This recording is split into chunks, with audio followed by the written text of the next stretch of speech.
नमस्कार, मैं हूं संदीप चौधरी। आज सीधा सवाल में एक बार फिर बात होगी उत्तर प्रदेश की। राजनीति के लिहाज से, जनसंख्या के लिहाज से तो सबसे बड़ा है ही, लेकिन राजनीतिक लिहाज से सबसे अहम सूबा। 80 लोकसभा सीटें आती हैं, 403 विधानसभा की भी सीटें हैं उत्तर प्रदेश में। और दिल्ली की गद्दी का रास्ता लखनऊ से होकर गुजरता है। गुजरा नहीं इस बार, लेकिन वहां क्या गुजर रहा है, पॉलिटिकल मायने असरात क्या होने वाले हैं, खास बीजेपी के लिए। क्योंकि उत्तर प्रदेश वो सूबा है जो सबसे बड़ी प्रयोगशाला के तौर पर उभर कर सामने आया है पिछले कुछ सालों में बीजेपी के लिए। भाई, गुजरात होती थी प्रयोगशाला या होता था प्रयोगशाला, लेकिन फिर उत्तर प्रदेश बना 2014 के बाद। 2012 में बीजेपी 403 में से सिर्फ 47 विधानसभा सीटें जीत पाई थी। तब वहां पर वर्चस्व, बोलबाला था क्षत्रपों का, क्षेत्रीय दलों का। पहले मायावती की सरकार, उसके बाद अखिलेश यादव की सरकार। और बीजेपी 10% के करीब विधानसभा सीटें लेकर अधर में झूलती, अटकती, भटकती दिखाई दे रही थी। 90 के दशक में वर्चस्व कायम किया था बीजेपी ने उत्तर प्रदेश में, उस पर भी मैं आऊंगा। कल्याण सिंह के राज की भी बात करूंगा। लेकिन 2014 में लगभग 80% सीटें ही नहीं, 90% का स्ट्राइक रेट, 72 सीटें बीजेपी जीतती दिखाई दी थी 80 में से। 2019 में भी यह आंकड़ा 80% के आसपास ही रहा, अगर हम घटकों की मिला दें। खुद बीजेपी ने 62 सीटें जीती थी 80 में से। और विधानसभा में 2017 में 325 सीटें जीती 403 में से।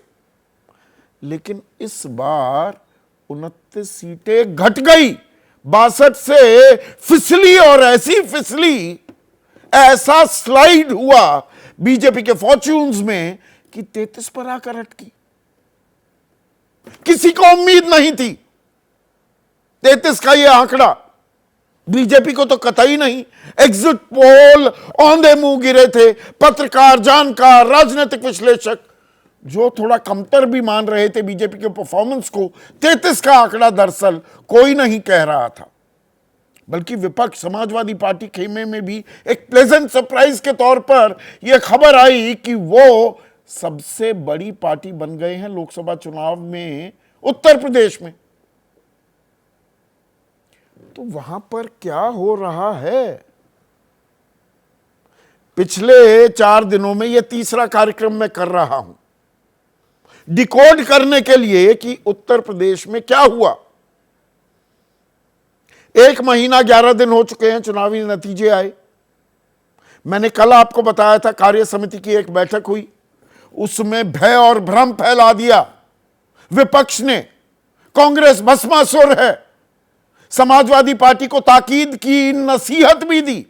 बीजेपी के नेताओं ने बड़े चिंतित हैं वो समाजवादी पार्टी को लेकर, खा जाएगी ये कांग्रेस, भस्मासुर है। और भ्रम फैला दिया, भय फैला दिया आरक्षण को लेकर, संविधान को लेकर। और हिंदू विरोधी हैं राहुल गांधी तो। पर भीतर घात की खबरें, भय और भ्रष्टाचार के साथ ये भीतर घात की खबरें कम होने का नाम नहीं ले रही हैं। कल हमने खास जिक्र किया था केशव प्रसाद मौर्य। प्रधानमंत्री मोदी और मुख्यमंत्री योगी आदित्यनाथ का तो जिक्र होगा ही, सबसे करिश्माई चेहरे हैं। लेकिन उप मुख्यमंत्री हैं केशव प्रसाद मौर्य। और मैंने आपको बताया था पिछले 1 महीना 11 दिन में, 1 महीने से ज्यादा तो वो दिल्ली में पाए गए हैं, लखनऊ में नहीं। और कार्य समिति की बैठक में उन्होंने 2 टूक बिना लार लपेट जो कहा, वो एक बार फिर आपके सामने पेश कर रहा हूं। जो आपका दर्द वही मेरा दर्द, कार्यकर्ताओं को संबोधित करते हुए दिखाई दिए केशव प्रसाद मौर्य। संगठन सबसे ऊपर। तो संगठन से ऊपर कौन है? दिल्ली में जो बैठे हैं कर्ता धर्ता पार्टी के, प्रधानमंत्री नरेंद्र मोदी या खास गृह मंत्री अमित शाह, मुख्य रणनीतिकार। या ये योगी आदित्यनाथ पर निशाना साध रहे हैं केंद्र के आशीर्वाद से केशव प्रसाद मौर्य? क्योंकि ब्रजेश पाठक भी बहुत सारी अहम बैठकों में जो योगी आदित्यनाथ बुलाते हैं नदारद पाए जा रहे हैं। तो कुछ घेराबंदी भी हो रही है क्या? और उस घेराबंदी में आज नाम जुड़ गया एक और वो नाम देवेंद्र प्रताप सिंह, एमएलसी हैं, सत्ताधारी दल यानी कि बीजेपी के। उनसे खास बात की मेरे सहयोगी अभिषेक उपाध्याय ने, और क्या कुछ बातें कही, गौर कीजिएगा। वो कह रहे हैं केशव मौर्य ने बिल्कुल सही कहा, मैं खुद कार्य समिति में मौजूद था। नौकरशाही की लूट है, कार्यकर्ताओं की उपेक्षा की जा रही है, प्राथमिक शिक्षकों के साथ अन्याय हुआ है, यूपी में करप्शन हुआ है, टैबलेट ज्यादा दाम पर बेचे गए हैं।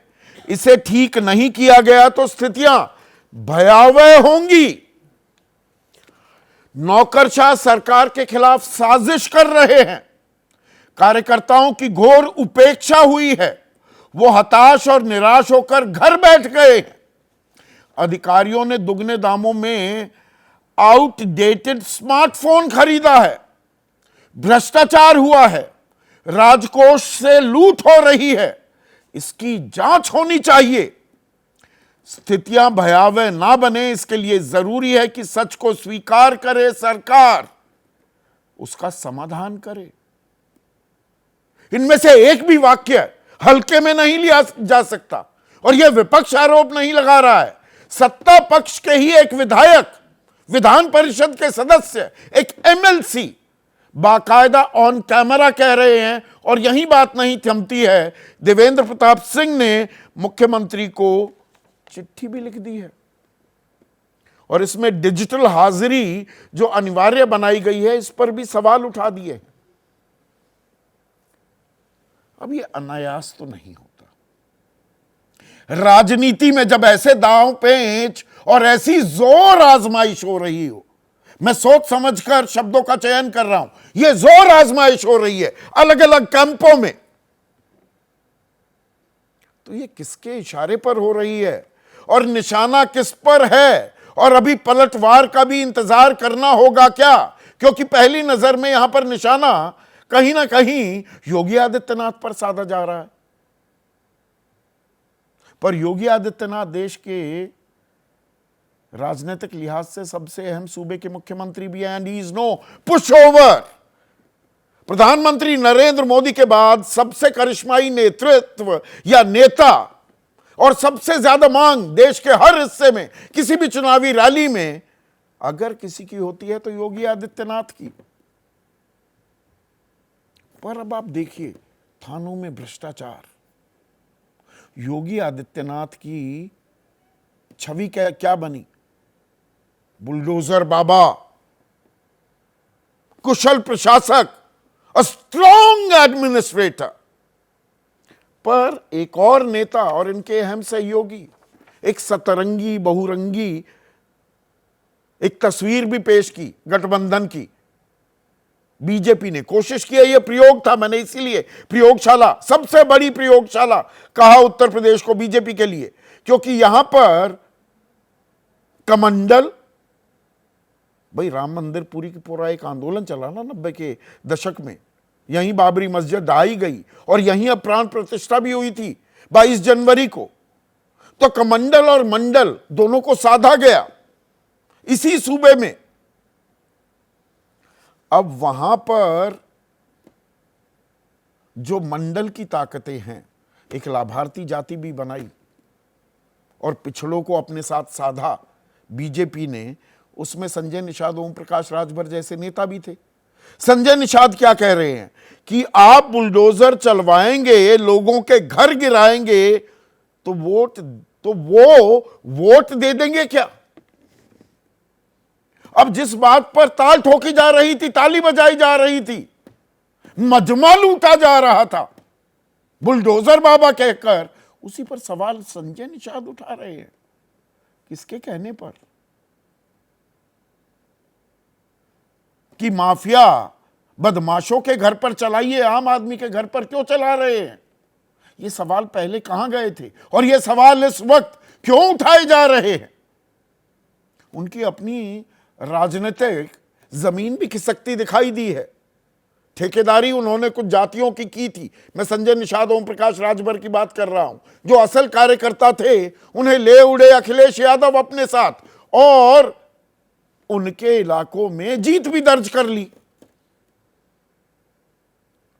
तो ये बड़ा ही कॉम्प्लिकेटेड सा एक राजनीतिक खेल चल पड़ा है, और कार्यकर्ताओं की दुहाई दी जा रही है कि संगठन सबसे ऊपर है, और कार्यकर्ताओं की अनदेखी की जा रही है।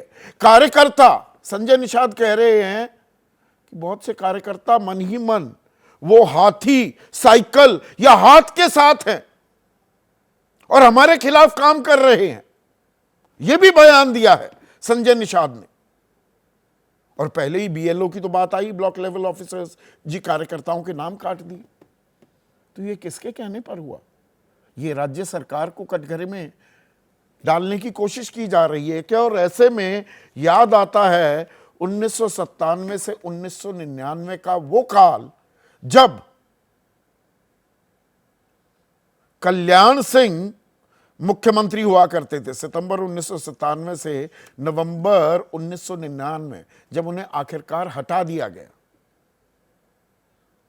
और रामप्रकाश गुप्ता मुख्यमंत्री बना दिए गए, सीधी टक्कर हो गई थी केंद्र और राज्य सरकार के बीच। एक तरफ अटल बिहारी वाजपेयी, एक तरफ कल्याण सिंह।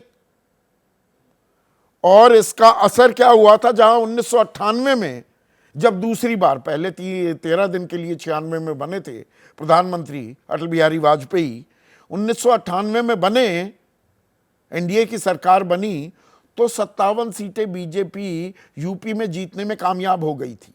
लेकिन जब टसल हुआ, जब तकरार हुआ, आर पार की नौबत आ गई केंद्र और राज्य सरकार के नेतृत्व में, तो 99 में सिर्फ 29 सीटों पर ही संतोष करना पड़ा बीजेपी को। 28 सीटों का नुकसान हो गया। तो यहां 2027 के लिए योगी आदित्यनाथ कह रहे हैं, अति आत्मविश्वास के चलते हम हार तो गए, लेकिन तैयारी पूरी रखेंगे तो फिर से जीत हासिल करने में हम कामयाब होंगे 2027 में। लेकिन जीत किसकी, सेहरा किसके सर बंधेगा, कौन टिकेगा, कौन हाशिए पर डाल दिया जाएगा? उत्तर प्रदेश में ये ओपन एंडेड गेम क्या चल रहा है? खेल खुल गया है क्या उत्तर प्रदेश में? इसी पर आज का सीधा सवाल। और पहला सवाल जो मैंने केशव प्रसाद मौर्य का जिक्र किया है, केशव का क्या इशारा, योगी से कितना किनारा? अलग अलग खेमे साफ बनते दिखाई दे रहे हैं क्या? और 24 का ऐसा चुनाव 27 के लिए बहुत बड़ा तनाव, और 27 भी क्या दूर की कौड़ी लगता है। Clear and present danger BJP के लिए मुंह बाय खड़ा है क्या? रमेश चंद्र मिश्र, उनके विधायक, कह रहे हैं कि भैया ऐसे ही चला, 27 में भूल जाइए कि आपकी सरकार बनेगी। तो चर्चा में मेरे साथ आज फिर देश के वरिष्ठतम पत्रकार, ऐसे लोग जो लगातार नजर बनाए रखते हैं उत्तर प्रदेश की राजनीति और उसका अखिल भारतीय संदर्भ में क्या असरात होगा, क्या मायने होंगे, उसको भी डिकोड करेंगे। तो मेरे साथ देश के सबसे बड़े चुनावी विश्लेषकों में से एक संजय कुमार, इस पैनल में आज सबसे युवा, कल नहीं थे, मनोज राजन त्रिपाठी, अभिज्ञान प्रकाश, लखनऊ बॉय, लुटियंस दिल्ली को भी बहुत कवर किया है, उसी नाम की एक किताब भी लिखी है, और उत्तर प्रदेश का उसमें क्या संघर्ष चलता रहता है, आज उनकी लेखनी नहीं, उनकी जुबानी हम थोड़ा सा समझने की कोशिश करेंगे। मेरे साथ जाने माने राजनीतिक विश्लेषक अभय दुबे भी हैं, और इस पैनल में सबसे तजुर्बेकार प्रभु चावला, सालों से बीजेपी को, संघ को, उसके संगठन को ट्रैक करते आए हैं। ये हो क्या रहा है प्रभु?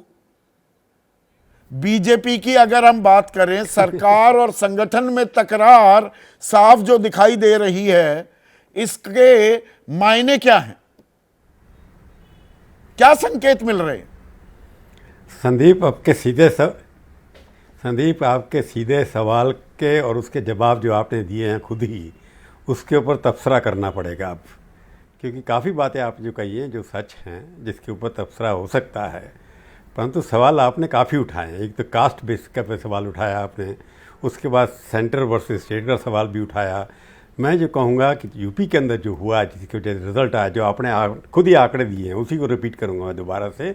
यूपी के अंदर बीजेपी पहली बार जातीय समीकरण या सोशल इंजीनियरिंग की बात करते हैं, उसको सही ढंग से बनाने में फेल हो गई, अंडरस्टैंडिंग में फेल होगी। व्यक्ति ज़्यादा इम्पॉर्टेंट हो गए। जातीय समीकरण जो बनते थे, जिस तरह से नेताओं को फिट किया जाता था, जिस तरह से बना करके कार्यकर्ताओं से बात की थी, उसके अंदर कहीं ना कहीं फेलियर हुआ है राजनीति के अंदर। आपने अटल जी का एग्जाम्पल दिया, मैं उसी को रिपीट करूंगा दोबारा से।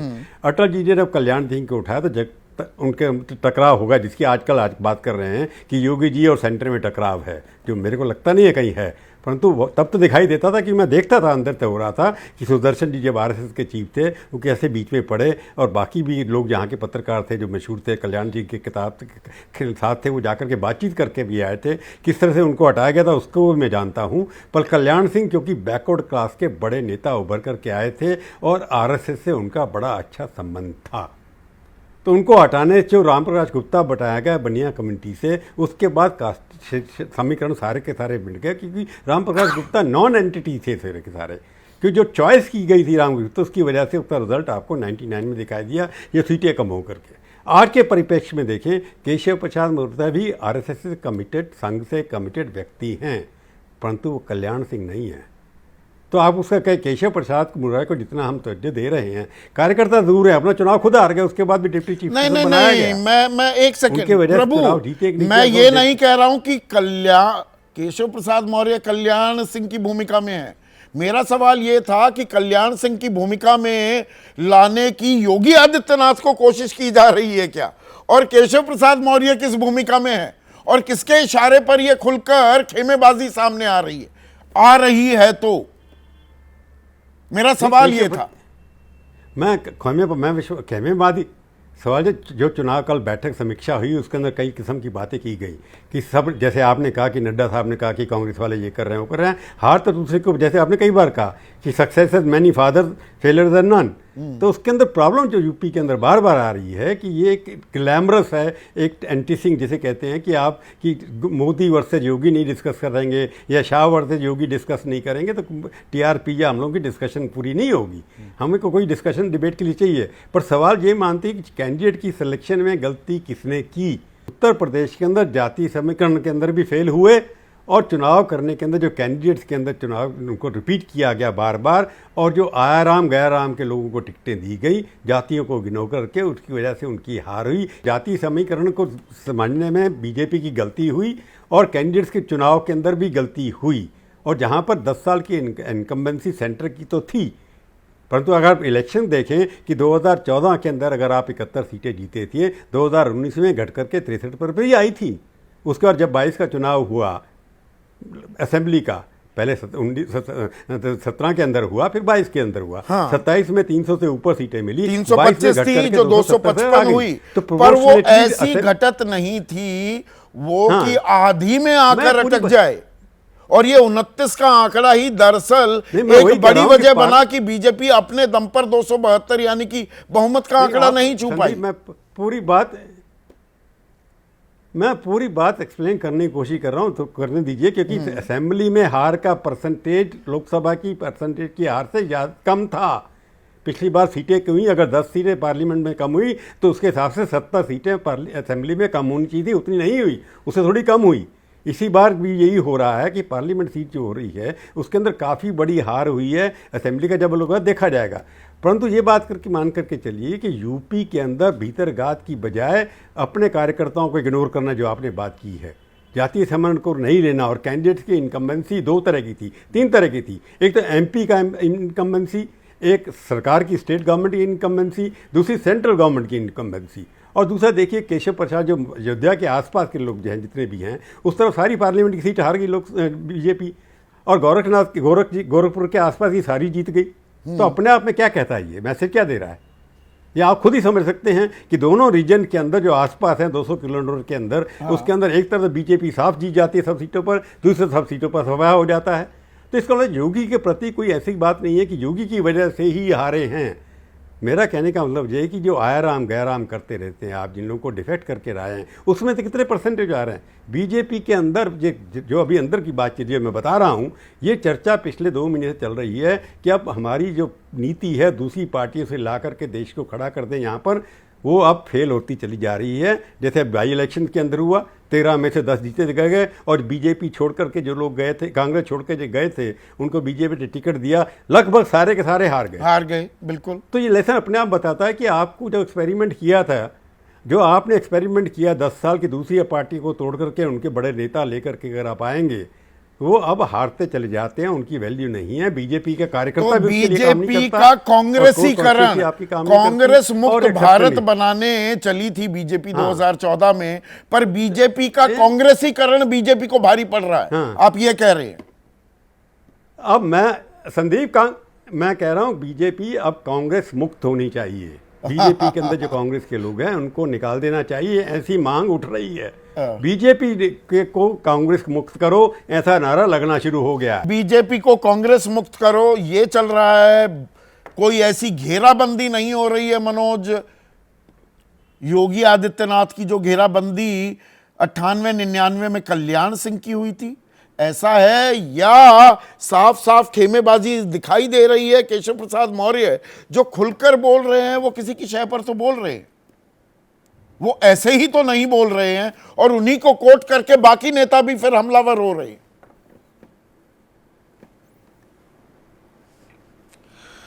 बिल्कुल हाउस ऑफ कार्ड जैसा ये माहौल है, वैसा ही है।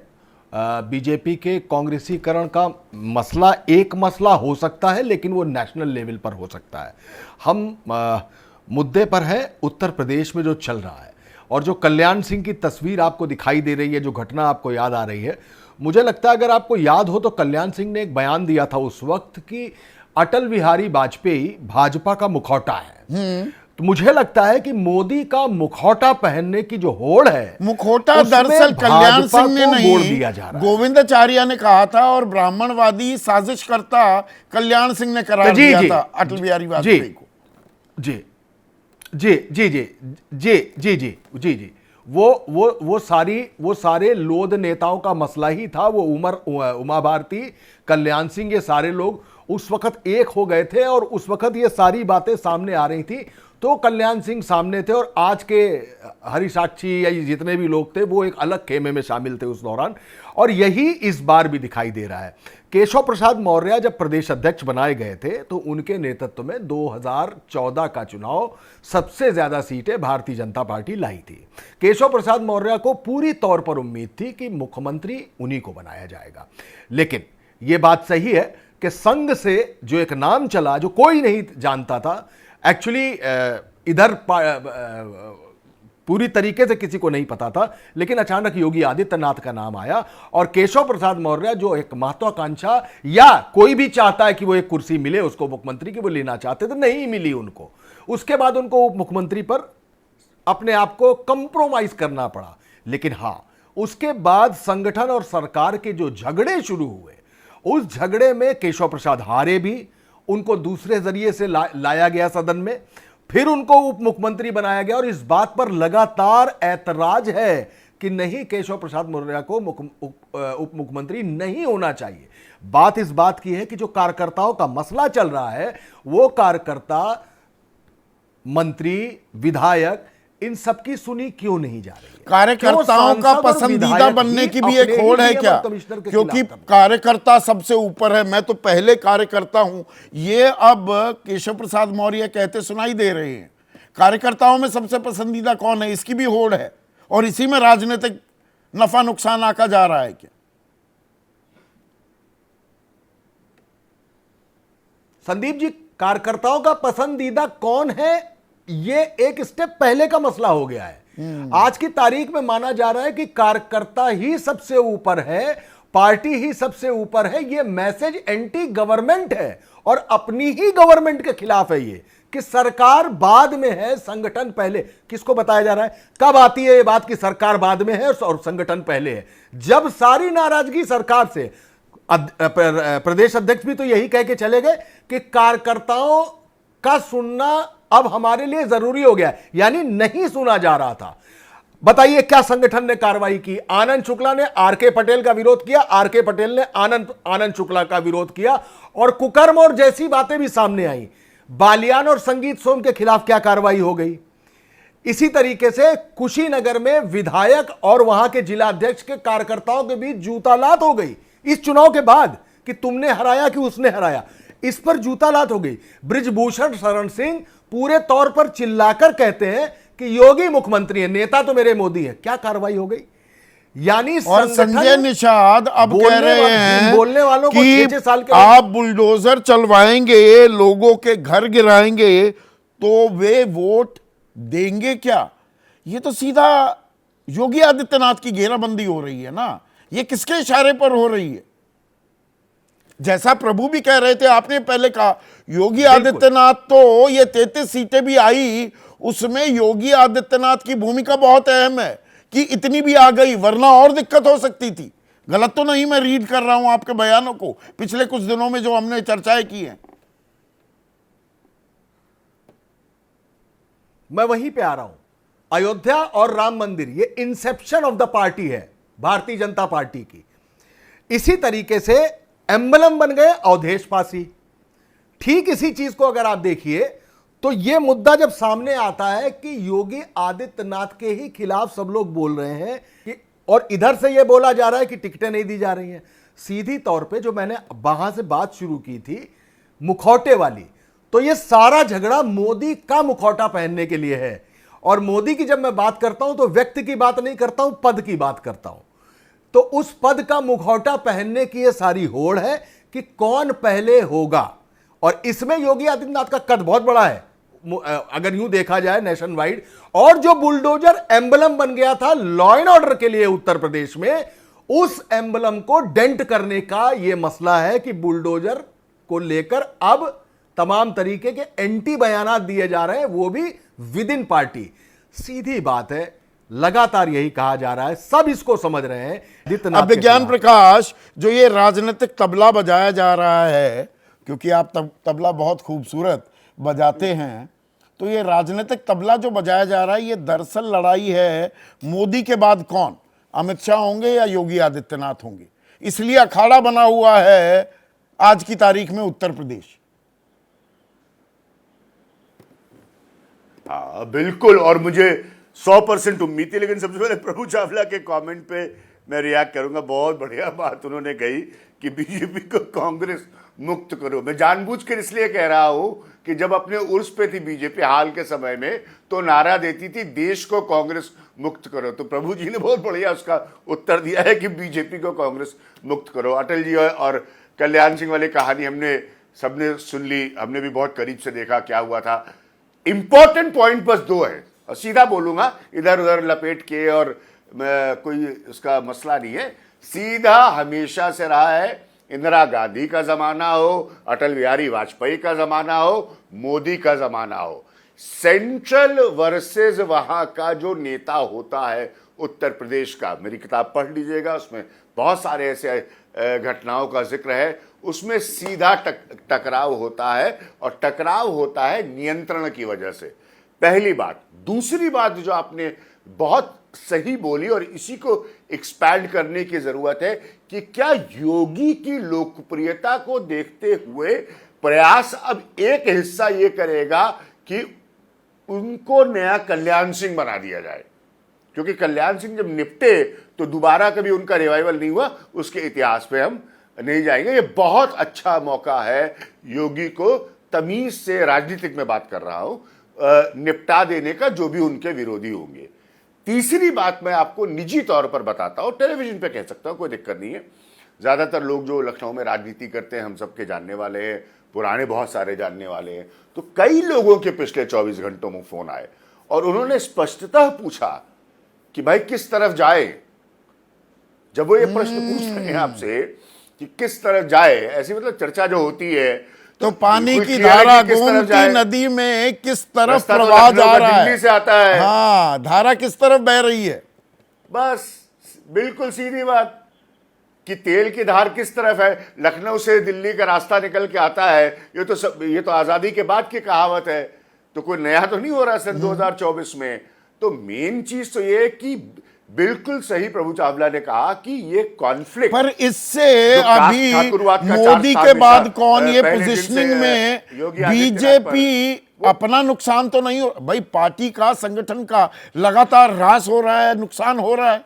बीजेपी सर संदीप यार, बीजेपी का नुकसान तो होगा ही होगा इस स्टेज से। अगर आपने डैमेज कंट्रोल नहीं किया तो वो इनएविटेबल है, क्योंकि आपने कास्ट इक्वेशन छोटी स्टिच करके इतनी बड़ी बड़ी जीतें हासिल की थी। और बिल्कुल सही कहा प्रभु चावला ने, वो जैसे उधड़ जाता है ना कपड़े में से धागे निकल जाते हैं, वो उस तरह से इस वक्त उधड़ गया है। ऊपर से कार्यकर्ता नाराज है कि आपका जो रवैया है चलाने का वो उनको पसंद नहीं आ रहा है।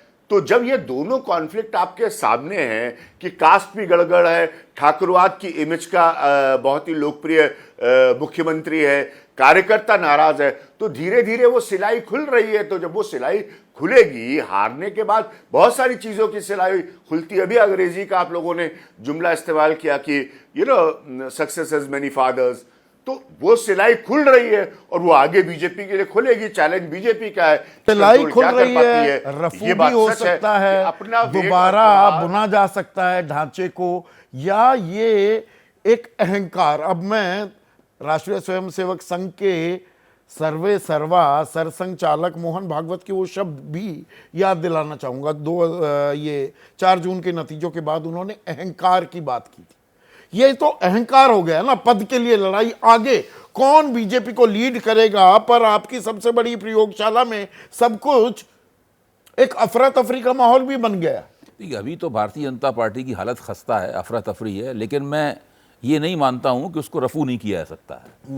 इसलिए कि 2014 से पहले भी भाजपा बहुत खस्ता हालत में थी।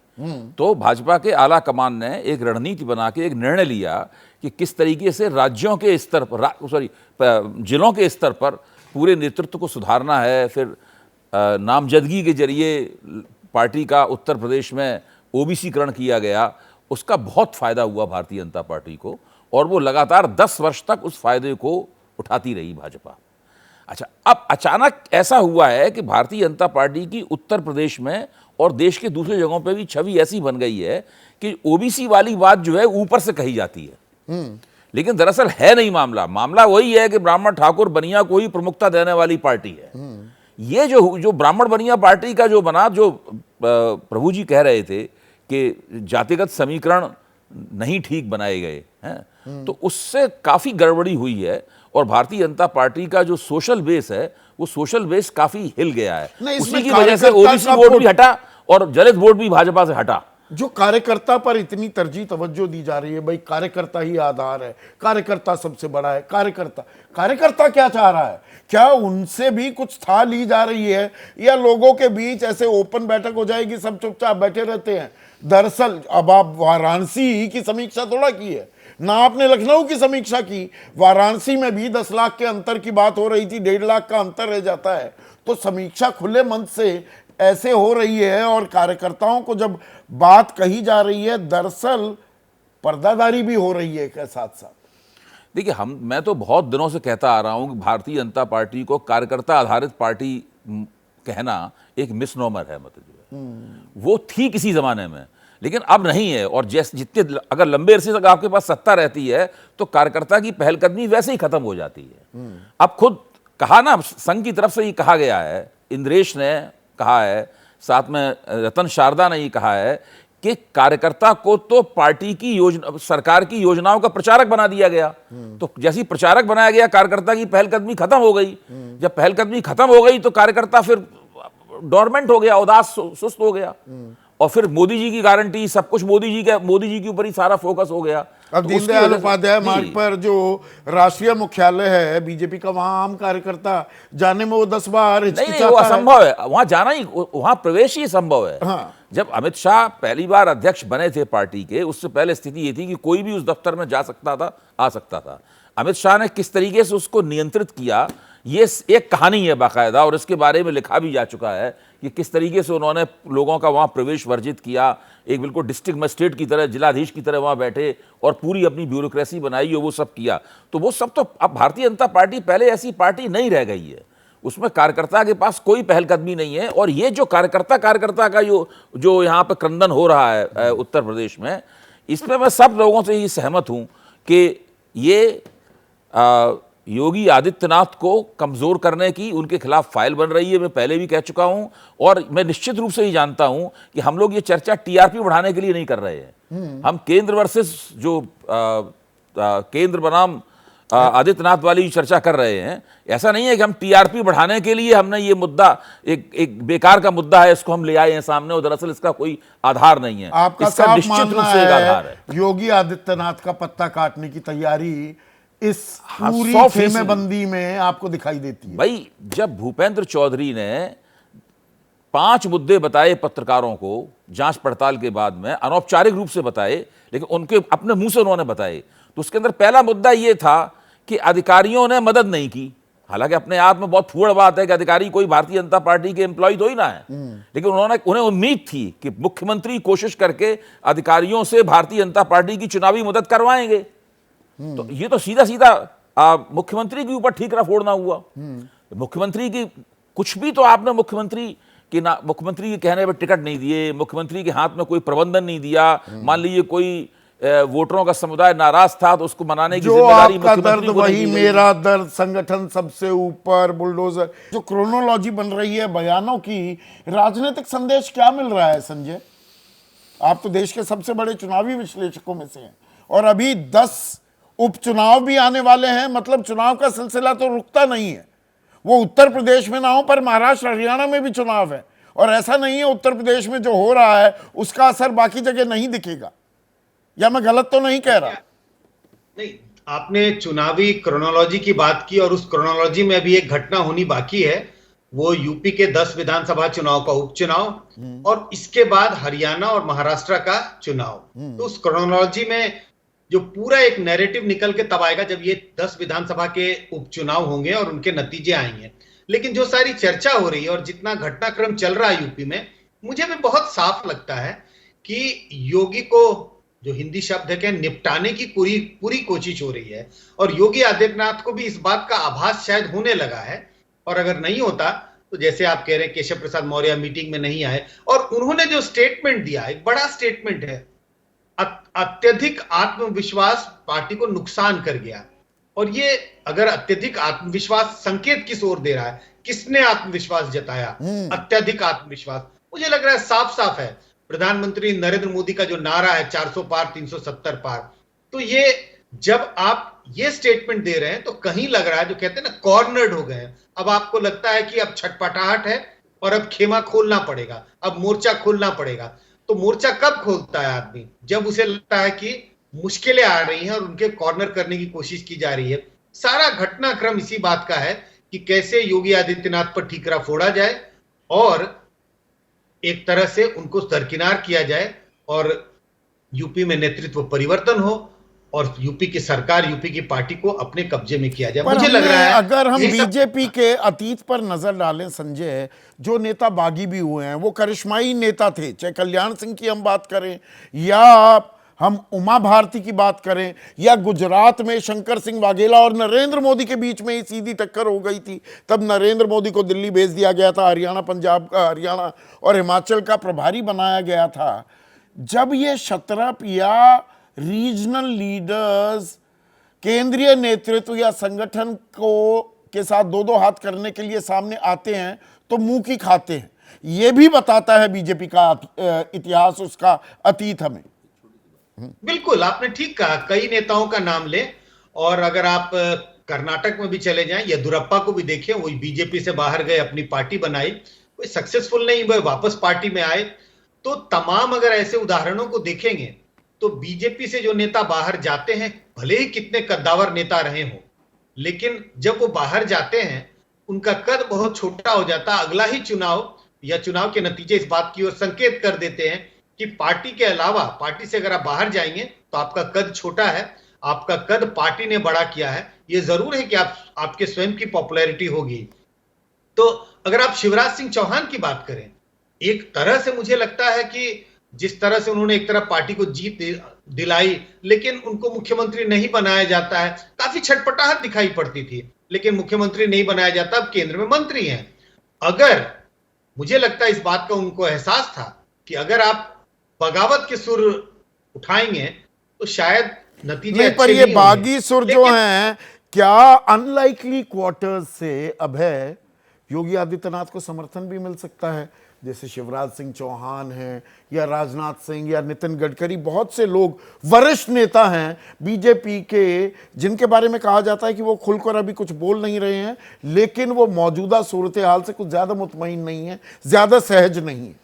लेकिन अब कब तक ये सपोर्ट जो है वो क्रिप्टिक किस्म का रहेगा, ये सवाल है। पहली बात तो ये है। दूसरी बात ये है कि उत्तर प्रदेश की जो भारतीय जनता पार्टी है, मनोज जी चाहे तो इस विषय में कुछ मेरी बात में संशोधन भी कर सकते हैं, मुझे लगता है कि वो पहले से ही आदित्यनाथ जी के साथ में नहीं है। भूपेंद्र चौधरी उनकी पसंद के प्रदेश अध्यक्ष नहीं है, उनकी पसंद के प्रदेश तो स्वतंत्र देव सिंह थे। योगी जी चाहते नहीं थे उनको हटाया जाए। आज की तारीख में मनोज ने कई बार कहा है, पूरी कैबिनेट में अगर कोई मंत्री साथ दिखता है योगी आदित्यनाथ के, वो स्वतंत्र देव सिंह है, बाकी तो सब कन्नी काटते ही घूम रहे हैं। जो उत्तर प्रदेश की भाजपा है, उसका संगठन है, वो तो मुख्यमंत्री के साथ है नहीं, दरअसल उसी के जरिए उनके खिलाफ पेशबंदी की जा रही है। तो वो वैसे ही आदित्यनाथ जी उत्तर प्रदेश की राजनीति में, भाजपा की राजनीति तो में क्या वो काफी अकेले पड़े हुए हैं, अलग थलग पड़ रहे हैं? पर प्रभु, आपने सबसे ज्यादा ट्रैक किया है बीजेपी की राजनीति को, ये अंदर खाने केंद्रीय नेतृत्व में भी कुछ बदलाव, कुछ रीपोजिशनिंग की आहट देख रहे हैं या हम ओवर रीड कर रहे हैं? आखिरी कमेंट आपका। आखिरी, पहले तो मैं करेक्ट कर दूं, अभय ने जो कहा है, बीजेपी के अंदर कभी भी मुख्यमंत्री और अध्यक्ष एक ही ग्रुप के नहीं रहे हैं, अभी भी नहीं है, किसी भी प्रदेश के अंदर नहीं है, क्योंकि दोनों अलग अलग डिसाइड होते हैं। तो मुख्यमंत्री डिसाइड नहीं करता कि अध्यक्ष कौन बनेगा, और दिल्ली में डिसाइड होता है। आजकल की डेट में हरियाणा में देख लीजिए, कहीं भी देख लीजिए, पर वो व्यक्ति संघ के होते हैं, इसलिए उनके अंदर मनमुटाव नहीं होता। और दूसरा जो आपने बात की केंद्रीय लेवल को जो परिवर्तन होने हैं, उसमें अभी टाइम लगेगा। हालांकि नड्डा साहब का टर्म खत्म हो गया है, जून तक से एक्सटेंशन किया था, उनको नहीं किया गया। मेरे को लगता है चर्चा चल रही है कि कैसे होना चाहिए। जैसे आपको लगा होगा कि 2019 के अंदर भी अमित शाह को 2 साल के तक प्रेसिडेंट रखा था और वर्किंग प्रेसिडेंट उनको बनाया गया था नड्डा साहब को। मेरे को लगता है कि अब तक तो महाराष्ट्र के चुनाव आने वाले हैं, हरियाणा के चुनाव आने वाले हैं, 2-3 और प्रदेशों के चुनाव आने वाले हैं, तो केंद्रीय के अंदर जो परिवर्तन होगा, चर्चा इसमें चल रही है कि क्योंकि जो भी अध्यक्ष बनेगा वो तो संघ की मर्जी से बनेगा। मोदी जी की और संघ की जब तक इकट्ठी बैठ करके बातें नहीं होती कि अध्यक्ष कौन होगा, कि अध्यक्ष बनने के बाद बाकी परिवर्तन नीति तक जाने शुरू हो जाएंगे, तब तक काफ़ी प्रदेशों के और चुनाव शुरू हो जाएंगे। 2027 में, 26 में बहुत बड़े बड़े इलेक्शन आने वाले हैं जी। प्रीसीडिंग 229, उससे पहले जो प्रधान अब अध्यक्ष बनेगा वो 2029 तक सब चलेगा। तो लगता है अध्यक्ष बनने जो का भी भी अध्यक्ष क्या बनने हम जा रहा इंतजार है, करें? उसके अंदर दिखाई लेकिन देगा उत्तर कि प्रदेश में जो खेल हो रहा है, आने वाली बीजेपी की दशा और दिशा के बारे में भी क्या कुछ संकेत मिल रहे हैं? बदलाव के भी संकेत मिल रहे हैं?